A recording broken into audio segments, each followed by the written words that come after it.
Amen. Praise the Lord. At sa sandaling ito tayo po'y darako na po sa pinakamalagang bahagi ng banal na programa na kung saan ang pagkikinig at pag-aaral po ng Word of God. Kung maaari atin pong i-take notes, sulat po natin ang pang tayo pagpalay sa spiritual ng malapay. Na akin na po binibigay ang buong pagkakataon sa ating beloved ordained preacher, beloved brother Boy Kaluya. Amen.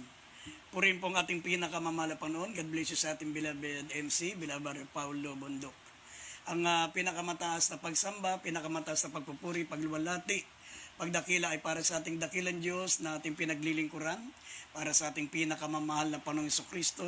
At nagpapaabot din po kung dobleng paggalang sa ating minamahal at ginagalang na pastor, beloved evangelist Wildy Estrada Almeida, the end-time prophet of our loving God. Sa lahat po ng mga beloved children, the Almeida family, sa mga apo, mga manugang ng ating beloved pastor, magandang gabi po sa inyo. At patuloy po nating inaalala ang mga hindi malilimutang aral ng ating beloved assistant pastor din na si Almeida.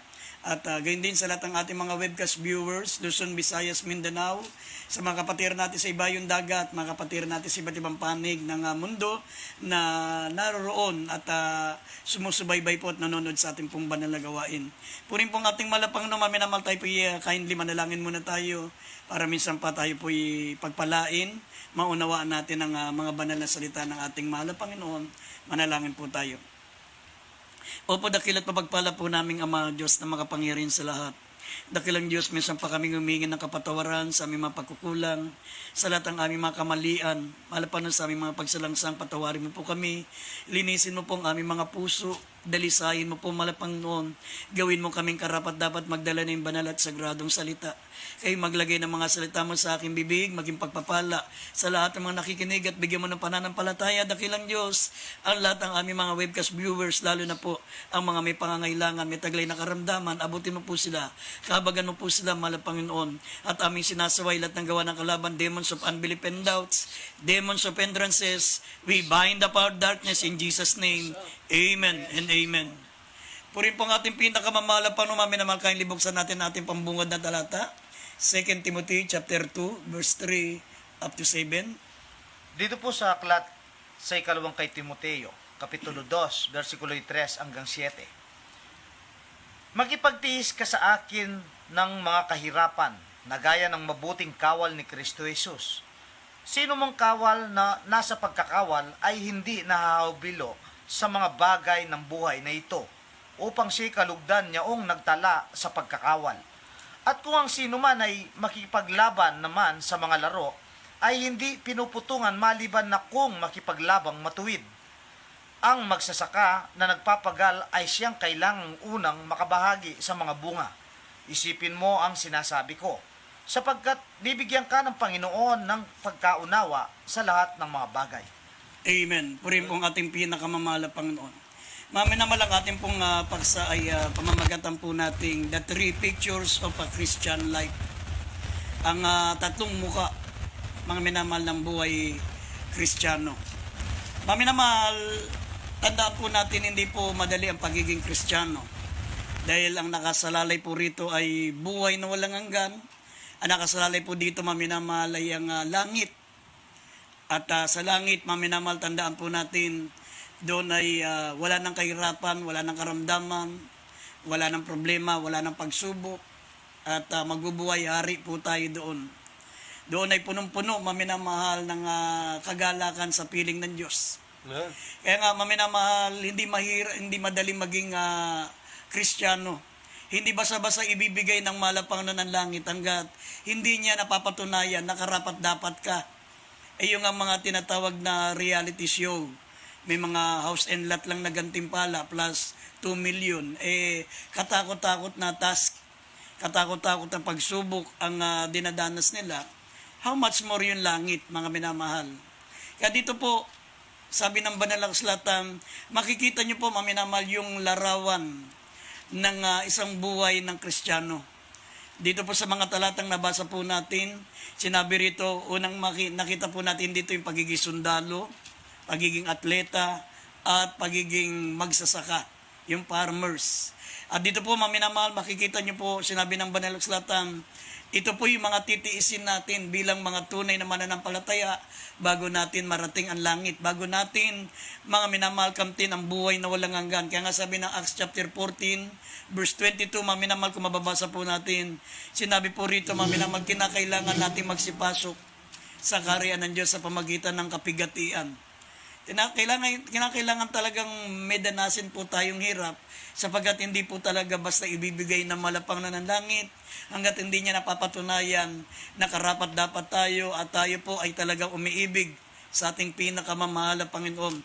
Kasi pag umiibig ka sa ating mahal na Panginoon, maminamahal, gaya ng pag-ibig ng Diyos sa atin, kahit anumang hirap, kahit anumang mapagtitiis, handa natin gawin yan para maipakita na iniibig natin ang ating mahal na Diyos. Sabi rito, maminamahal, Acts 14:22, sabi po rito, basahin natin. Dito po sa aklat ng mga gawa, kabanatay 14, talatay 22, na pinatitibay ang mga kaluluwa ng mga alagad at inaaralan sila na magsipanatili sa pananampalataya at sa pamamagitan ng maraming mga kapighatian ay kinakailangang magsipasok tayo sa kaharian ng Diyos. Amen.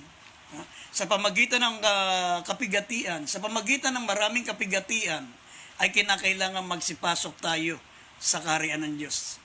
Kaya nga sabi ng Biblia, makitid at makipot ang daan patungo sa buhay, konti nakasusumpong nito, ngunit malapad at maluwag ang daan sa kapamakan, maraming nakakasumpong noon. Dito po, maminamahal, isa-isain po natin ano po ang larawan ng isang ganap na Kristiyano. Una-una sabi rito, maminamahal, sa 2 Timothy chapter 2, verse 3 and 4, makipagtiis ka sa akin ng kahirapan, gaya ng mabuting kawal ni Kristo. Sino mang kawal na nasa pagkakawal ay hindi nahalubilo sa mga bagay ng buhay na ito upang siya ay kalugdan niyaong nagtala sa pagkakawal. Amen. Unang-unang larawan natin, maminamal, sabi ng Biblia, tayo po'y sundalo. Sundalo ni Kristo. Soldier of Christ. Sinabi ng banal akslatan, maminamahal, makipagbaka ka ng mabuting pakikipagbaka. Manangan ka sa buhay na walang hanggan na dito ka tinawag. At sabi, maminamahal, at ipayag mo ang mabuting pagpapayag sa harapan ng maraming saksi. Makipagbaka ka ng mabuting pakikipagbaka. Kaya nga, ang buhay Kristiyano, maminamahal, ay buhay pakikipagbaka. Kaya kung ikaw ay mananampalataya pero ayaw mong umalis sa comfort zone, gusto mo lamang ng sarap, gusto mo ng pawang kaluwagan sa buhay, ayaw mo, maminamahal, ng pagtitiis, ayaw mo ng kahirapan, ikinalulungkot ko, mga minamahal, mahirap makapasok sa langit. Mahihirapan kang pumasok sa kaharian ng langit. Sabi nga ng banal akslatan, mas magaang pang pumasok ang kamelyo sa butas ng karayom kaysa yung mga taong ayaw umalis sa kanilang comfort zone. Bakit sinabi ng mahal na Panginoon sa isang binatang mayaman na ipagbili mo ang iyong mga ari-arian, ibigay mo sa mga duka at sumunod sa akin? Kasi nakita ng mahal na Panginoon, itong lalaking ito, itong binatang mayaman, gusto niya pumasok sa kaharian ng langit, pero ayaw niyang iwanan ang kanyang comfort zone. Gusto ng ating mahal na Panginoon, maminamahal, iwanan niya ang kanyang comfort zone at mamuhay siya, maminamahal, sa pamagitan ng pagtitiis gaya ng kawal ni Kristo. Kinakailangan, maminamahal, tahakin mo yung tinatawag na war zone, sapagat wala po tayo, maminamahal, sa pasyalan. Wala po tayo sa mga amusement park. Tayo po ay nasa pakikipagdigma. Ang buhay pagiging Kristiyano, maminamal, ay buhay digmaan. Tayo po ay nasa battlefield. Ang kalaban po natin ay si Satanas. Pangalawa, maminamal, ay ang sanlibutan. At pangatlo, ang kalaban natin ang ating sarili. Kaya nga, sinabi ng banal akslatan, bilang mga sundalo ni Kristo, bilang tayo po ay kinakailangang humarap sa tinatawag na war zone, kinakailangan, sabi rito, Efeso Kapitulo 6, talatang 10 hanggang 12, talon natin ng 14 hanggang 18, kinakailangan bawat araw, bawat oras, bawat minuto ng ating buhay, nakagayak tayo ng buong kagayakan ng Diyos. Naka-spiritual full battle gear tayo. Bawat araw, bawat oras, bawat minuto ng buhay natin, hindi pwedeng ubarin yan. Once na inubad mo, maminamal, ang buong kagayakan ng Diyos, yung pinaka-battle gear natin, yung spiritual battle gear, yung buong kagayakan ng pakikipagdigma, mga minamahal, sasalakayin ka ni Satanas sa panahon na hindi mo suot ang buong kagayakan ng Diyos. Sabi rito, basahin po natin ng Efeso 6, talatang 10 hanggang 12, talatang 14 hanggang 18. Dito po sa aklat ng Epeso, Kapitulo 6, versikulo 10 hanggang 12, talon sa 14 hanggang 18. Sa katapos-tapos ay magpakalakas kayo sa Panginoon at sa kapangyarihan ng kanyang kalakasan. Mga bihis kayo ng buong kagayakan ng Diyos upang kayo'y magsitibay laban sa mga lalang ng Diablo.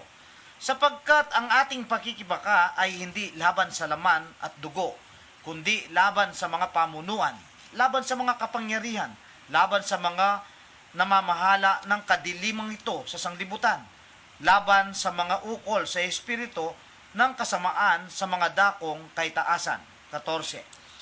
Magsitibay nga kayo na ang inyong mga baywang ay may bigkis ng katotohanan, na may sakbat na baluti ng katwiran, at ang inyong mga paa ay may paniyapak na paghahanda ng ebanghelyo ng kapayapaan. Bukod dito ay taglay ninyo ang kalasag ng pananampalataya na siyang ipapapatay ninyo sa lahat ng nagniningas na suligi ng masama. At magsikuha rin naman kayo ng turbante ng kaligtasan at ng tabak ng Espiritu na siyang salita ng Diyos. 18. Na magsipanalangin kayo sa Espiritu ng lahat ng panalangin at daing sa buong panahon at mangagpuyat sa buong katiyagaan at daing na patungkol sa lahat ng mga banal. Amen. Kaya nga, maminamahal, sabi ng banal na kasulatan, tayo po'y nakikipagbaka. Dito po sa Epeso, Kapitulo 6, talatang 12, binanggit po rito yung ating mga kaaway, yung ating mga kalaban. Sinabi rito, maminamahal, una, nakikipaglaban tayo, hindi laban sa laman at dugo.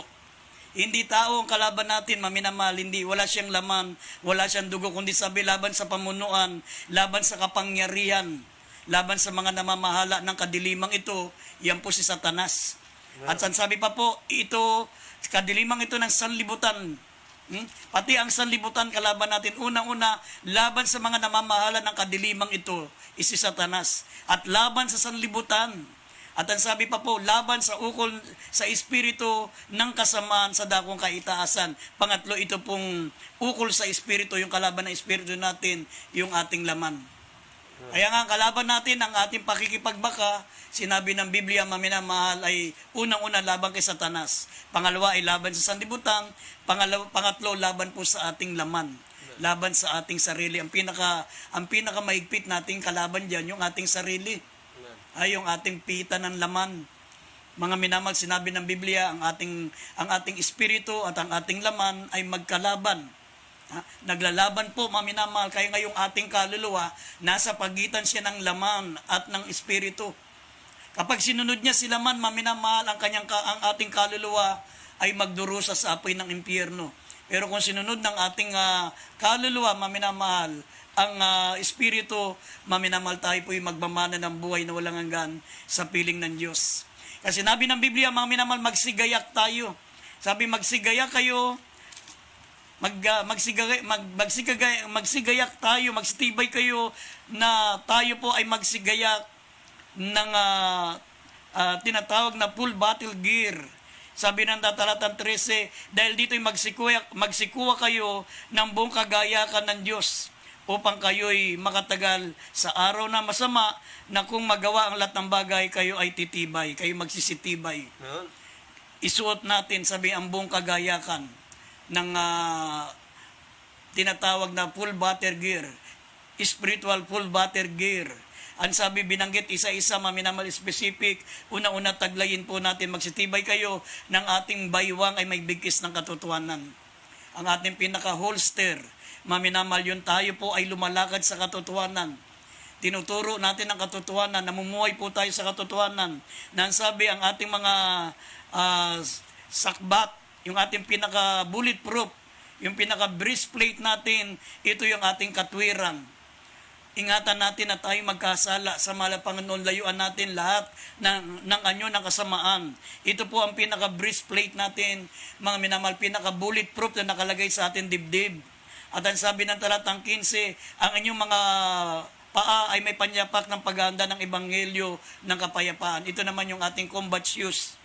Ang ating combatsius, maminamal, dapat lagi po tayong nakahanda sa pangangaral ng Ebanghelyo. Sa lahat ng mga nakikita natin, nakakasalumuha natin, nakakatabi natin, maminamahal. Sabi, ang ating mga paa ay laging mayroong panyapak ng paghahanda ng Ebanghelyo.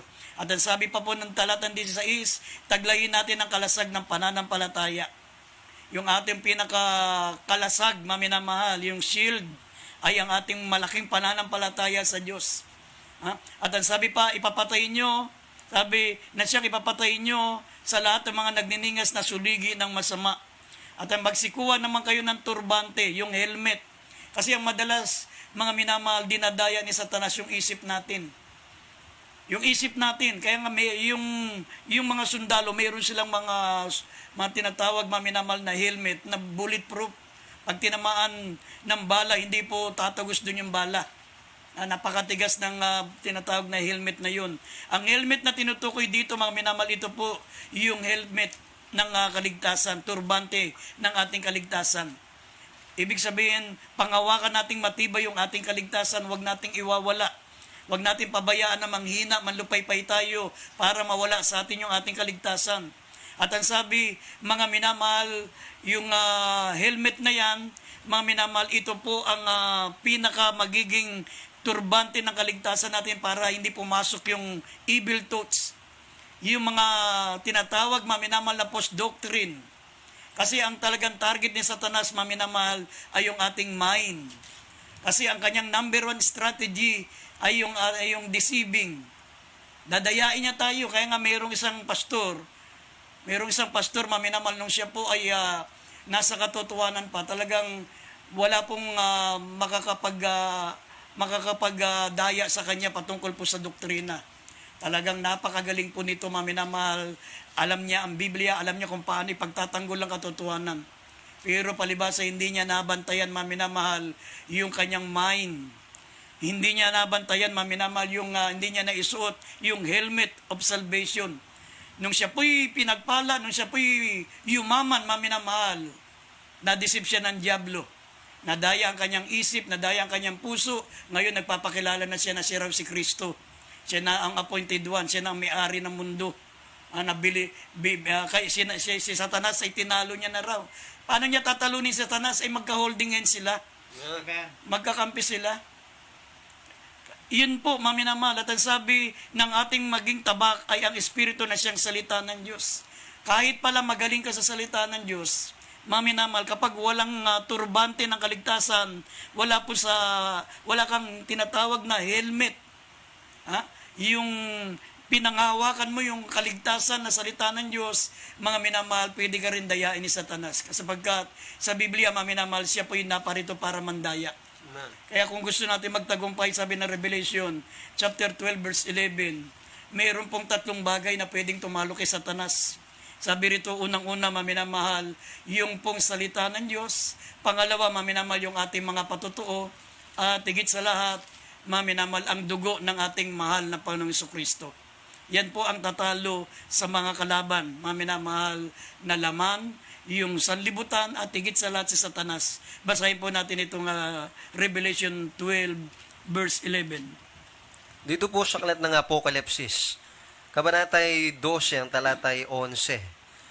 At siya'y kanilang dinaig dahil sa dugo ng kordero at dahil sa salita ng kanilang patutuo. At hindi nila inibig ang kanilang buhay hanggang sa kamatayan. Amen. Amen. Maminamahal, binanggit yan ng ating pong pinakamatibay na sandata na tatalo kay Satanas. Una-una, yung dugo ng ating mahal na Panginoong Jesucristo. Pangalawa po yung ating mga patutuo. Pangawakan natin ang ating mga patutuo. Lahat ng mga naganap sa buhay natin, magagamit natin yan sa panahon ng pakikipagbaka. Darating yung manghihina ka, manlulupaypay ka, pero pag naalala mo ang mga patutuo, ang mga dakilang bagay na ginawa ng Diyos sa buhay mo, muli kang lalakas, muli kang sisigla, at muli kang marirevive sa pananampalataya pag iyo pong iniisip at inaalala ang mga patutuo na ginawa ng Diyos sa buhay mo. At pangatlo, sabi ng Banal na Kasulatan, yung pong banal na salita ng Diyos. Dapat alam natin ang salita ng Diyos. Kasi kung mas may alam si Satanas sa iyo, tatalunin ka si Satanas.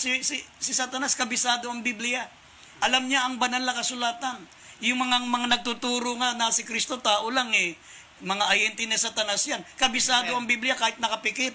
Amen. Alam nila kung saan bubuklatin. Alam nila kung saan hahanapin. Paano kung hindi mo alam ang salita ng Diyos, maminamahal, dadaigin ka ng kalaban ng Diyos? Kaya yan po, maminamahal, ang larawan ng isang mananampalataya, una-una, siya'y katulad ng sundalo. At pangalawa, sabi ng Biblia, siya'y katulad din po ng atleta. Sabi rito sa 2 Timothy chapter 2 verse 5, at kung ang sino man ay makikipaglaban naman sa mga laro, ay hindi pinuputungan maliban kung makipaglabang matuwid. Amen. Bago mo matanggap, maminamal, ang putong ng buhay, sabi ng Biblia, kinakailangan mong makipaglabang matuwid. Ibig sabihin, mahusay kang makipaglabang. Kinakailangan magsikap ka, kinakailangan mong mga minamal maging higit sa lahat, maminamahal, bago mo makamtan ang tinatawag na putong, maminamahal. Sabi, ang mga nakikipaglaban sa mga laro ay hindi pinuputungan maliban kung makikipaglabang matuwid.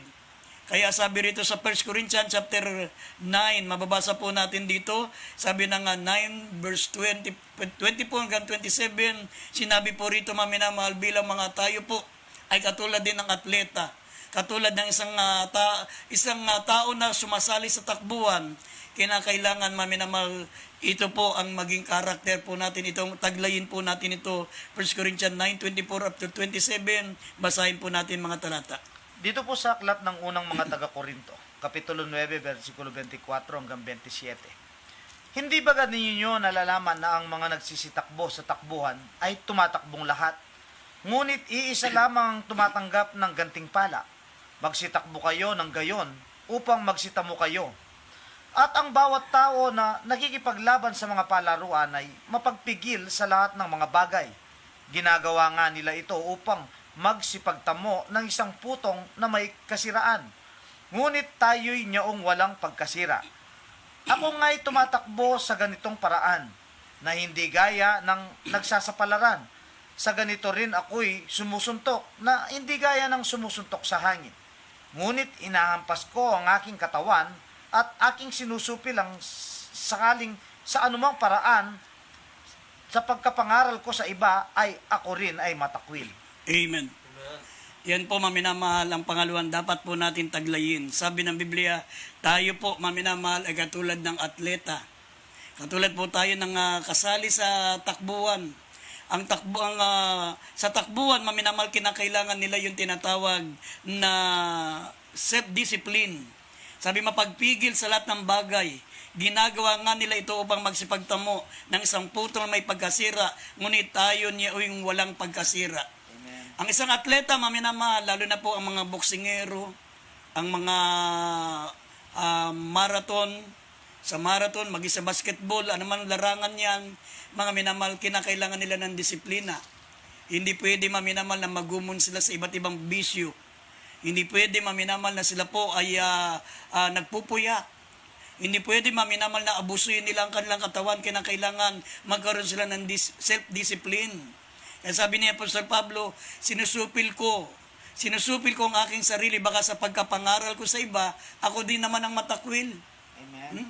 Kaya nga, hindi siya nakikipagsapalaran gaya ng sumusuntok sa hangin. Dito, ang pinag-uusapan po dito, mga minamahal, yung putong na walang hanggan. Sabi, putong na walang kasiraan. Kaya nga, ito'y ginagawa ng mga atleta, maminamahal, tatanggapin lang nila ang putong na may pagkasira, pero nagagawa nilang supilin ang kanilang mga sarili. Dinidisiplina nila ang kanilang sarili dahil lamang, maminamahal, sa putong na may pagkasira, ngunit tayo ay nyaong walang pagkasira. Nagagawa nila ang self-discipline, nagagawa nilang hindi uminom ng alak, hindi manigarilyo, mga minamahal, hindi mambabae. Sinusupil nila ang kanilang mga sarili dahil lamang sa putong na may pagkasira. Tayo po, ang pinag-uusapan dito, yung langit, yung buhay na walang hanggan, at yung putong, mga minamahal, na walang kasiraan, incorruptible crown. At ang sabi rito, mga minamahal, ang atleta, kinakailangan pong walang hadlang sa kanyang pagtakbo. Wala kang makikitang atleta na mayroong dalang cellphone, mayroong pitaka, mayroong relo, o mayroong kwintas. Tumatakbo yan, maminamal, walang hadlang. Maging ang kanyang kasuotan ay napakagaang, manipis lamang po. Amen. Mga minamal, para walang makahadlang. Ganun dapat tayo tumakbo. Sabi, itabi natin walang liwag ang kasalanan pumipigil sa atin. Pag tayo po, maminamal, ay naglilingkod sa mahal na Panginoon, meron tayong mga itinatagong kasalanan, meron tayong mga kahinaan na hindi pa natin maisuko sa mahal na Panginoon, gaya tayo nung tumatakbo sa takbuhan. Kasali tayo sa takbuhan na meron tayong dalang isang sakong bigas. Imposible kang makarating sa finish line. Hihingaling ka. Hindi ka aabot, maminamal, sa dulo. Kaya sabi rito sa Hebrews 12, verse 1 and 2, basahin po natin. Dito po sa aklat po ng Hebreo, kabanatay 12, talatay 1 hanggang 2. Kaya't yamang nakukubog tayo ng makapal na bilang ng mga saksi. Itabi namang walang liwag ang bawat pasan at ang pagkakasalang pumipigil sa atin at ating takbuhing may pagtitiis. Ang takbuhing inilagay sa harapan natin. 2, na masdan natin si Jesus na gumawa at sumakdal ng ating pananampalataya na siya. Dahil sa kagalakang inilagay sa harapan niya, ay nagtiis ng krus na niwalang bahala ang kahiyan at umupo sa kanan ng luklukan ng Diyos. Amen. Amen. Yan po, maminamalan, dapat nating gawin. Kaya nga, kung gusto nating manalo sa marathon, gusto nating makarating sa finish line, sabi ng Biblia, mga minamahal, na itabi nating walang liwag ang bawat pasan at ang pagkakasalang pumipigil sa atin.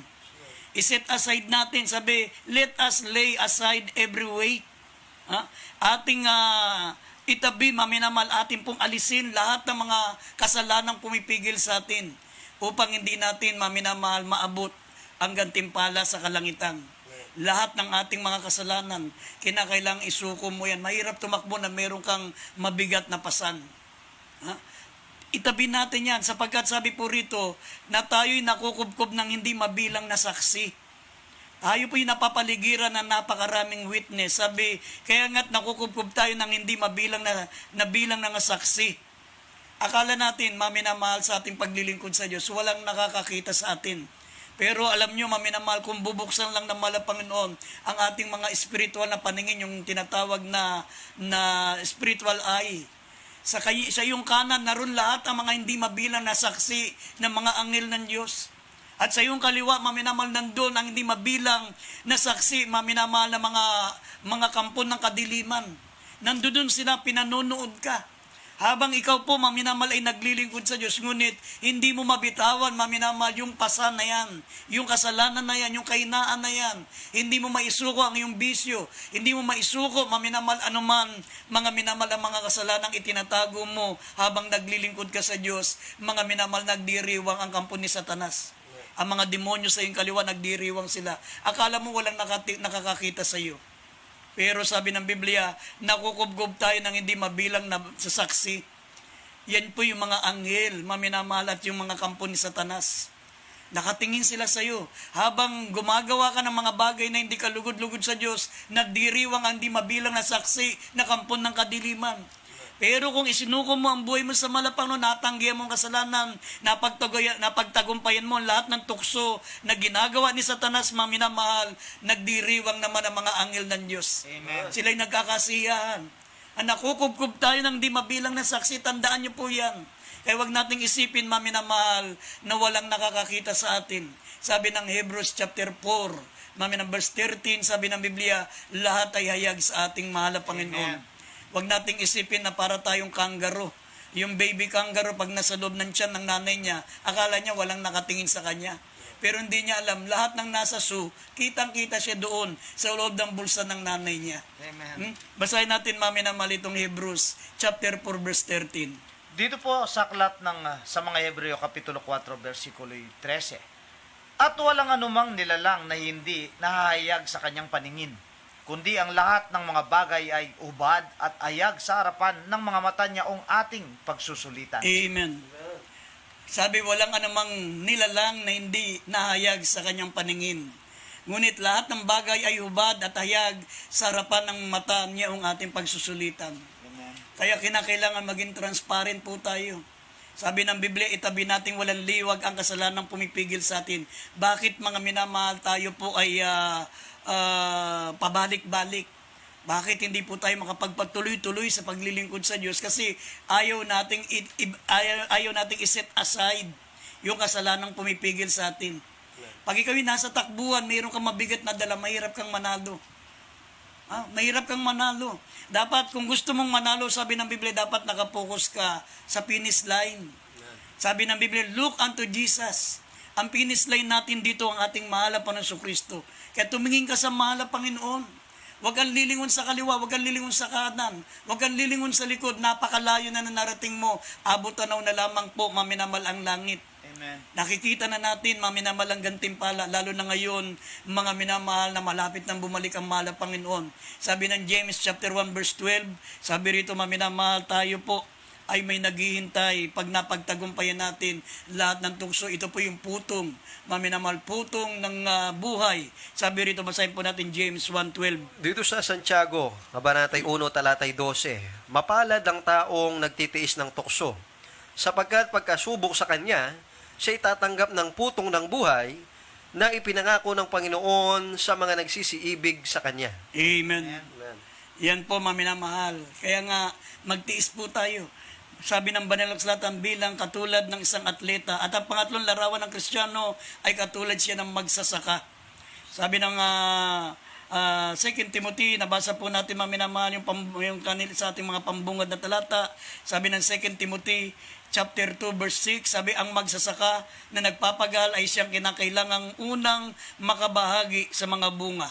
Amen. Tayo po ay katulad ng magsasaka at tiyak, maminamahal, kapag tayo po ay nasa piling ng mahal na Panginoon, tayo ang unang magiging kabahagi ng ating pinagpagalan. Tayo pong unang gagantimpalaan ng ating mahal na Panginoon. Kaya sabi rito sa James chapter 5 verse 7 hanggang 8, italo natin ng 10 hanggang 11. Basahin po natin ang talata, maminamahal, Santiago, kapitulo 5, talatang 7 hanggang 11. Makipagtiis tayo gaya ng magsasaka. Basahin po natin. Dito sa aklat po ng Santiago, Kabanatay 5, talatay 7, hanggang 8, talo ng 10 hanggang 11. Sa 7, magtiis nga kayo, mga kapatid, hanggang sa pagparito ng Panginoon. Narito, inaasahan ng magsasaka ang mahalagang bunga ng lupa na may pagtitiis hanggang sa tanggapin ng ulang maaga at huli. Magtiis din naman kayo, pagtibayin ninyo ang inyong mga puso sapagkat ang pagparito ng Panginoon ay malapit na.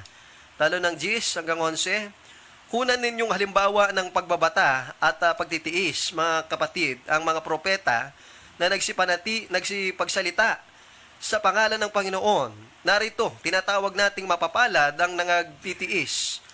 Ay inyong nabalitaan ang pagtitiis ni Job at inyong nakita ang pinapangyari ng Panginoon kung gaano ang lubos na paghabag at ang pagkamawain ng Panginoon. Amen. Amen. Maminamahal, ang pangatlong larawan ng isang mananampalataya ay yung katulad ng magsasaka. Ang magsasaka, maminamahal, kung pagtitiis ang pag-uusapan, talagang ang magsasaka po ang pinakamatiisin sa lahat. Amen. Imagine, maminamahal, madaling araw pa lang babangon yan. Aararuhin niya yung lupa. Pagkatapos araruhin, maminamahal, didiligan. Tapos tataniman. Tataniman niya ito, maminamahal, pagkatapos niyan, madaling araw, mga minamahal, araw-araw pupunta sa kanyang itinanim upang lagyan niya, maminamahal, ng pataba at lagyan niya ng insecticide para hindi kainin ng mga kulisap. Pero pagkatapos po, mga minamahal, ng mga pag-aalaga niya ng ilang panahon, ng ilang buwan, biglang darating po ang bagyo. Bubuhos ang malakas na ulan, masisira ang kanyang pananim. Pagkatapos nito, maminamahal, magsisimula na naman siya sa simula. Panibagong araro na naman, panibagong basa naman ng lupa at panibagong tanim na naman. Talagang ganun ang pagtitiis. Ganun ang dapat gawin natin, mga minamahal. Sabi ng Biblia, magsipagtiis naman kayo, pagtibayin nyo ang inyong mga puso sapagkat ang pagparito ng Panginoon ay malapit na. Kunan nyo halimbawa ang pagbabata at pagtitiis na mga kapatid, ang mga propeta nagsalita sa pangalan ng Panginoon at inyong nabalitaan. Mapalad ang mga nagtitiis at inyong nabalitaan ang pagtitiis ni Job at inyong nakita at pinapangyari kung gaano lubos ang paghabag at pagkamaawain ng mahal na Panginoon. Si Job, maminamahal sa isang iglap, naubos ang kanyang ari-arian. Sabi nga ng Biblia, maminamahal siya po'y mayroon pong mayroon siya mga minamahal na alagang, sabi 7,000 tupa, meron siyang 3,000 kamelyo, meron siyang 500 magkatuwang na baka, meron siyang 500 asnong babae, meron siyang 7 anak na lalaki at meron siyang 3 anak na babae. Alam nyo, isang araw po maminamal na ubos lahat yan. Lahat ng ari-arian ni Job, maminamahal, pati ang kanyang magagandang anak, ito po'y namatay ng isang araw. Ang ibang ari-arian niya ay ninakaw. Sabi rito, maminamahal, sabi ng talata, buksan natin itong Job, Kapitulo 1, talatang 13, hanggang 21, basahin po natin. Dito po sa aklat ni Job, Kapitulo 1, versikulo 13 hanggang 21. At nangyari isang araw nang ang kanyang mga anak na lalaki at babae ay nagsisikain at nagsisiinom ng alak sa bahay ng kanilang kapatid na panganay. Na dumating ang isang sugo kay Job at nagsabi, ang mga baka ay nagsisipag-araro at ang mga asno ay nagsisipagsabsab sa siping nila. At dinaluhong ng mga sabeyo at pinagdadala, oo, kanilang pinatay ng talim ng tabak ang mga bataan. At ako lamang ang nakatanang mag-isa upang magsaysay sa iyo. Samantalang siya nagsasalita pa ay dumating naman ang iba at nagsabi, ang apoy ng Diyos ay nalaglag mula sa langit at sinunog ang mga tupa at ang mga bataan at pinagsupok. At ako lamang ang nakatanang mag-isa upang magsaysay sa iyo. Samantalang siya nagsasalita pa ay dumating naman ang iba at nagsabi, ang mga Kaldeo ay nagtatlong pulutong at dumaluhong sa mga kamelyo at pinagdadala, oo, at pinatay ng talim ng tabak ang mga bataan. At ako lamang ang nakatanang mag-isa upang magsaysay sa iyo. Samantalang siya nagsasalita pa, ay dumating naman ang iba at nagsabi, ang iyong mga anak na lalaki at babae ay nagsisikain at nagsisiinom ng alak sa bahay ng kanyang kapatid na panganay. At narito, dumating ang mga malakas na hangin na mula sa ilang at inampas ang 4 na sulok ng bahay at lumagpak sa mga binata at sila'y nangamatay at ako lamang ang nakatangang mag-isa upang magsaysay sa iyo. Nang magkagayoy, bumangon si Job at inapak ang kanyang balabal at inahitan ang kanyang ulo at nagpatira pa sa lupa at sumamba. At sinabi niya, ubad akong lumabas sa bahay bata ng aking ina at ubad na babalik ako roon. Ang Panginoon ang nagbigay at ang Panginoon ang nagalis. Purihin ang pangalan ng Panginoon. Amen. Ganun maminamahal na ubos isang araw. Ang kanyang mga asno, ang kanyang mga tupa, ang kanyang mga kamelyo, at ang nakakabagbag rito maminamahal ang kanyang 10 anak, 7 lalaki, 3 babae sa isang araw. At pagkatapos po nito, nagkaroon pa siya maminamahal ng bukol mula ulo hanggang paa. Kaya sabi, kunan yung halimbawa ang pagtitiis ni Job. Mga minamahal, kung tayo po'y magkaroon ng ganyang pagsubok, hindi tayo bibigyan ng pagsubok ng Diyos na hindi natin makakayanan. Kaya nga kung mayroon man dumarating na pagsubok sa atin, hindi katulad ng nangyari kay Job, na talagang sabi ng banal na kasulatan, bakit binigyan ng halimbawa si Job, maminamahal, sapagkat wala pong nakaranas ng pagsubok ni Job mula maminamal ng kapanahunan niya hanggang sa kapanahunan natin ngayon. Kaya siya ang binigay na halimbawa rito, sabi, narito tinatawag natin mapapalad ng mga nagtitiis, inyong nabalita ng pagtitiis ni Job. At inyong nakita pinapangyari ng Panginoon kung gaano ang lubos na pagkabag at pagkamaawain niya. Imagine sa loob ng 14 na taon tiniis niya yan. Hindi niya sinuko ang kanyang pananampalataya. Sabi ng Job 13:15, kahit patayin ako ng Diyos, sabi niya, ay maghihintay pa rin ako sa Kanya at iingatan ko ang aking mga lakad sa Kanya. Sabi ng Job 13:15. Kaya sabi ng banal na kasulatan, tingnan nyo kung paano ang pagkahabag at pagkamaawain ng mahal na Panginoon. Basahin po natin ang uling talata, Job, Kapitulo 42, talatang 10 hanggang 13. Sabi ng Biblia, mga minamahal, pinagpala ng Diyos ang kanyang huling wakas. Kaya nga, totoo po, mga minamahal, sinabi ng ating mahal na Panginoon, na sabi ng Biblia, na makikita nyo kung paano ang Panginoon, kung gaano lubos ang pagkahabag at pagkamaawain ng Diyos na ating pinaglilingkuran. Pagkatapos mong dumanas ng pagsubok, mga minamahal, aaliwin ka naman ng ating mahal na Panginoon sa maraming pagpapala. Sabi ng Job 42 verse 10 up to 13, basahin natin ulit talata. Dito sa aklat ng Job, Kabanatay 42, talataya 12. 10 hanggang 13 po. 10 hanggang 13. At inalis ng Panginoon ang pagbabihag ni Job ng kanyang idalangin ng kanyang mga kaibigan at binigyan ng Panginoon si Job na makalawa ang higit ng dami kaysa tinatangkilik niya dati. 11, na magkagayoy nagsiparoon sa kanya ang lahat niyang mga kapatid na lalaki at babae at lahat na naging kakilala niya ng una at nagsikainan ng tinapay na kasalo niya sa kanyang bahay at nagipagdamdam sa kanya at inaliw siya tungkol sa lahat na kasamaan na pinasapit sa kanya ng Panginoon. Bawat tao na may nagbigay sa kanya ng isang putol na salapi at bawat isa ay isang singsing na ginto. Sa gayoy pinagpala ng Panginoon ang huling wakas ni Job nang higit kay sa kanyang pasimula. At siya'y nagkaroon ng 14,000 tupa at 6,000 kamelyo at 1,000 tuwang na baka at 1,000 asnong babae. Siya naman ay nagkaroon din ng 7 anak na lalaki at 3 anak na babae. Amen. Amen. Dinoble ng Diyos, maminamahal ang ari-arian ni Job at ibinalik ang kanyang nawalang 10 anak. Pinalitan ang kanyang asawa. Ganyan po, maminamahal ang ating pinakamamahal na Panginoon.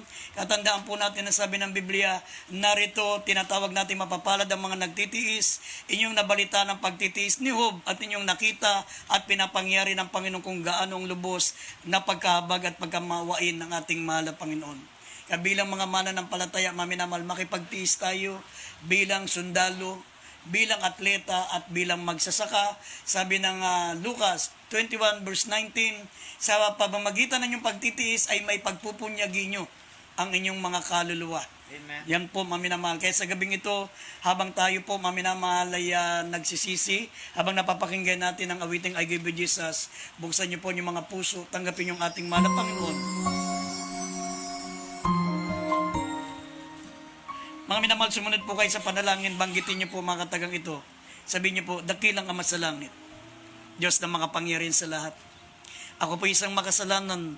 Malapanginoon, tinatanggap kita bilang aking sariling tagapagligtas. Patawarin mo po ako sa aking kasalanan. Malapanginoon, pumasok po kayo sa aking puso. Baguhin mo po ako, gawin po akong tunay na anak mo.